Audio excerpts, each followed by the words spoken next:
You know, I never really thought I'd have to make a video like this.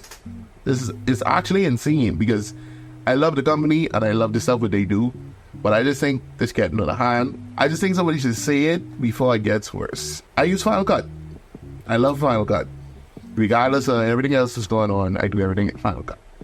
And I use a lot of MotionVFX products. MotionVFX has probably the most extensive library for Final Cut users. Like, you can do anything with MotionVFX products. And I've been an early user of their products from way back.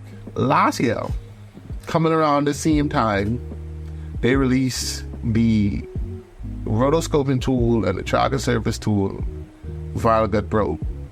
Instantly fell in love with it. I wanted to know where to sign up. I wanted to know how much it cost to buy it. I was prepared to pay however amount of money to buy this product because MotionVFX usually makes standalone products, meaning you could buy it and own it forever. Come to find out, it was a subscription model. Personally, I'm not a fan of subscriptions. Or if I have to pay a subscription, I don't have a problem paying a subscription, but if I have to pay a subscription, it have to be worth what I pay. And I probably could pull this up on screen. So the subscription model came in two packages.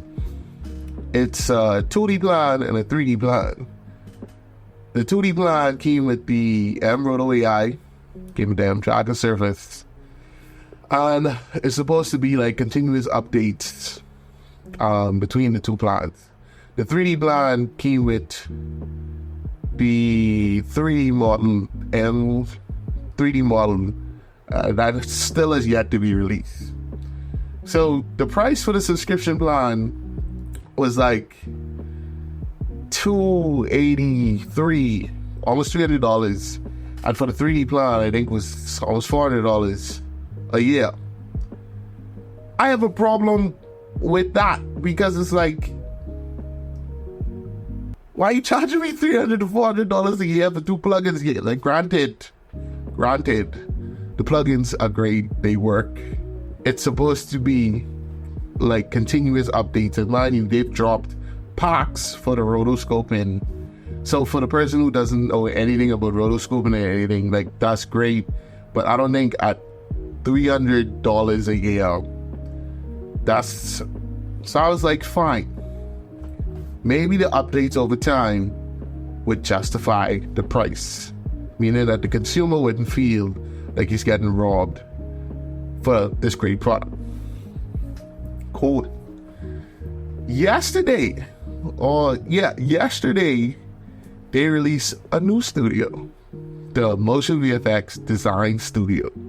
And I was like, alright, cool, this is supposed to be a part of the Cine Studio. You know, now I don't feel it's bad paying or continuing with this subscription that is supposed to take $300-something off my account every year. And I was like, wait, hold on. I go onto the site, look at the stuff. It's another subscription one, separate from Cine Studio. So you trying to tell me now, you trying to tell me right now that I have to pay two separate subscription models? That was my first immediate question. I was like, I have to pay two subscription models? And the tiers for this subscription model is, I think, 3 tiers.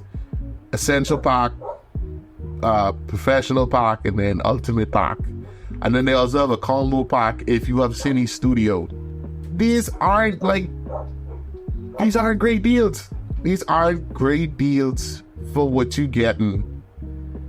Because a lot of the stuff that's inside the new studio, the design studio, are stuff that you could purchase on the site as standalone products. So I get it, like, if you're a new person to MotionVFX and you want to just have access to everything straight into the Final Cuts, because the new studio is highly intuitive. It's directly in the Final Cut. You could go and you could just take the stuff and drop them in straight from the editor. You don't have to go through installing a new plugin every time and all of this and that. And it's like, that's great. When you add both subscriptions together, if you were to get both subscriptions, you paying nearly $700 a year or more. So you going up to $700 to up to like $900 spending on a subscription model, and only me sees where this is not consumer friendly anymore. Like, for instance, I use another company's site for assets. I won't say the name, but that subscription is like $100 and something a year. I wouldn't say the assets are nowhere near as polished and so intuitive as MotionVFX's own, but it's still a better deal for assets than me spending $700+ a year for a tracker, for a 3D plugin that he released yet, for a rotoscoping tool and effects and elements and stuff like that. That's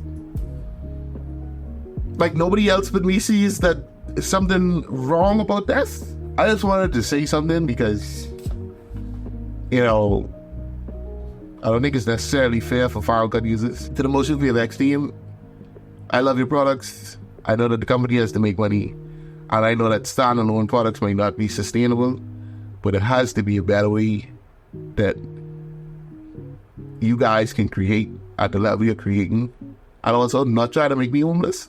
Like, it has to be a better way. And I just wanted, I feel like I rambled too much, but I just wanted to say that, you know, as somebody who loves the product, and somebody who is a Final Cut user, and will continue to be a Final Cut user, regardless of all the hate, I don't feel like this is right. If you guys wanted to do all these stuff in one studio with one subscription, and that was like maybe $300-400 a year, then I would feel a lot better than 2 subscriptions. And now, if you continue on this one, I gotta look at every other updated plugin or any new thing that you bring out and look like, oh, maybe that's gonna be another subscription, or maybe it's gonna be another this, and then that just drives me to go and look for alternatives. Because if the alternative is giving me an option where I could buy this plugin as a standalone and have it forever with updates,